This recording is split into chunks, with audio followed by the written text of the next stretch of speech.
Halo, selamat datang di channel kami. Saya Oswaldus Owendari. Hari ini kita akan membahas topik yang sangat menarik dan penting, yaitu membangun kawasan hortikultura di pedesaan sebagai roda penggerak ekonomi dan menerapkan metode pertanian maju sebagai pengembangan desa sejahtera. Mari kita mulai. Pertama-tama mari kita bahas apa itu hortikultura. Hortikultura adalah cabang dari ilmu pertanian yang berfokus pada budidaya tanaman seperti sayuran, buah-buahan, bunga, dan tanaman hias. Hortikultura memiliki potensi besar untuk menjadi penggerak ekonomi di pedesaan. Kenapa? Karena tanaman hortikultura memiliki nilai ekonomi yang tinggi dan bisa ditanam di lahan yang tidak terlalu luas. Selain itu, hortikultura dapat memberikan hasil yang relatif cepat dibandingkan dengan tanaman pangan seperti padi atau jagung. Mari kita lihat contoh nyata dari pengembangan hortikultura di sebuah desa. Ambil contoh Desa Tani Cibodas, Kecamatan Lembang di Jawa Barat. Di desa ini, masyarakat berhasil mengembangkan hortikultura dengan menanam berbagai jenis sayuran seperti cabai, tomat, dan selada. Hasilnya, pendapatan masyarakat desa meningkat signifikan. Banyak petani yang awalnya hanya memiliki penghasilan pas-pasan, kini mampu menyekolahkan anak-anak mereka hingga ke jenjang pendidikan yang lebih tinggi.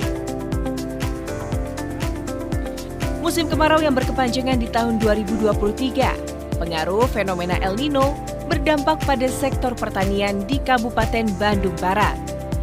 Namun hal tersebut tidak dirasakan petani di kawasan Desa Cibodas, Kecamatan Lembang, Kabupaten Bandung Barat. Dadan Kartiwa, yang merupakan ketua kelompok tani Agronative Farm, sejak beralih ke teknologi farming tahun 2020. Inovasi teknologi smart farming di kelompok tani Agronative Farm diapresiasi dan dilirik Bank Indonesia sebagai mitra binaan. Dadan mengaku ada peningkatan produksi hingga 50%.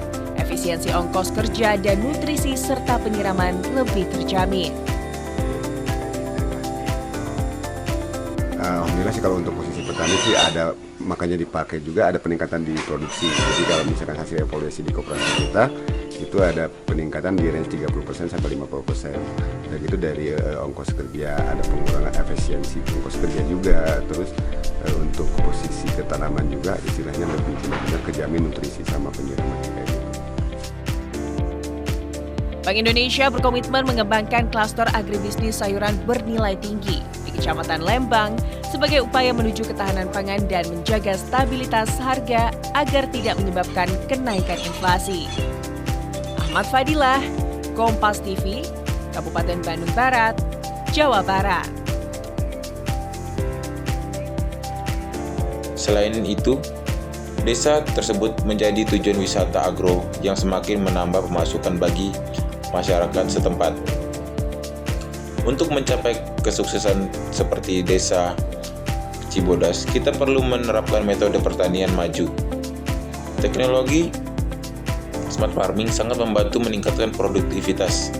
Salah satu metode yang menarik adalah pertanian presisi. Pertanian presisi adalah pendekatan dalam pertanian yang menggunakan teknologi informasi untuk memastikan tanaman dan tanah menerima apa yang mereka butuhkan untuk pertumbuhan dan kesehatan optimal. Ini melibatkan penggunaan berbagai teknologi seperti sensor GPS, drone, dan analisis data untuk memonitor dan mengelola lahan pertanian secara detail. Salah satu teknologi IoT atau smart farming yang diterapkan oleh para petani di Desa Tani Cibodas yaitu dengan menggunakan alat dari PT Habibie Digital Nusantara, di mana teknologi yang digunakan yaitu yang pertama ada alat Habibie Grow. Habibie Grow merupakan alat yang berfungsi untuk melakukan aktivitas penyiraman dan pendinginan. Alat ini dapat digunakan pada dua tempat yaitu indoor dan outdoor.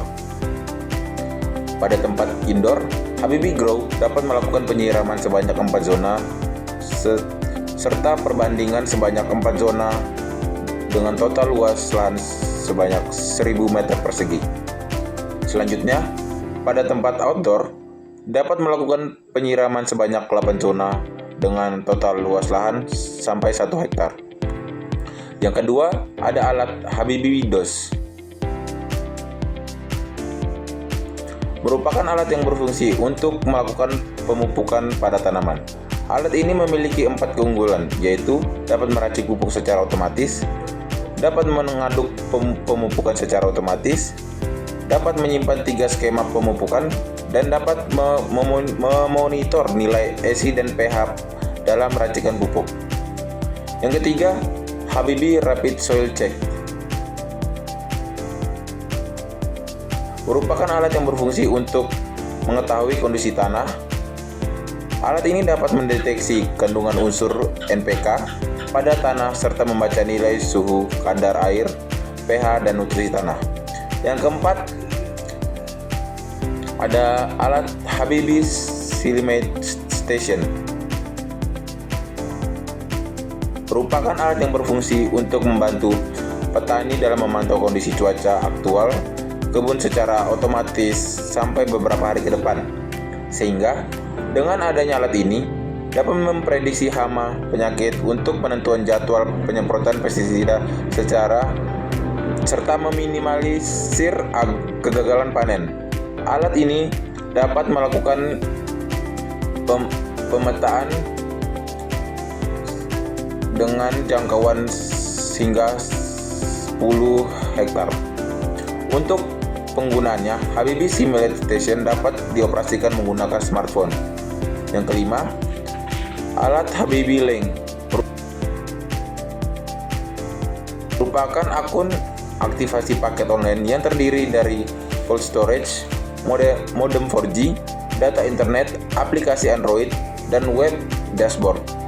Keunggulan Habibi Link yaitu dapat memantau dan mengendalikan penyiraman serta pendinginan dari jarak jauh, dan histori data dapat diakses kapan saja dan di mana saja. Lalu, langkah apa saja yang konkret bisa kita ambil? Yang pertama, kita harus mulai dengan edukasi dan pelatihan. Yang kedua, masyarakat desa perlu mendapatkan pelatihan tentang teknik pertanian maju dan cara pengelolaan usaha hortikultura.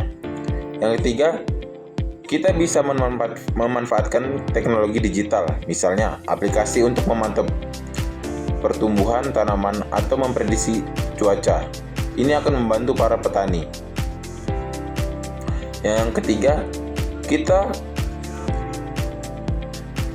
bisa menyampaikan dukungan dari pemerintah dan lembaga terkait yang sangat penting.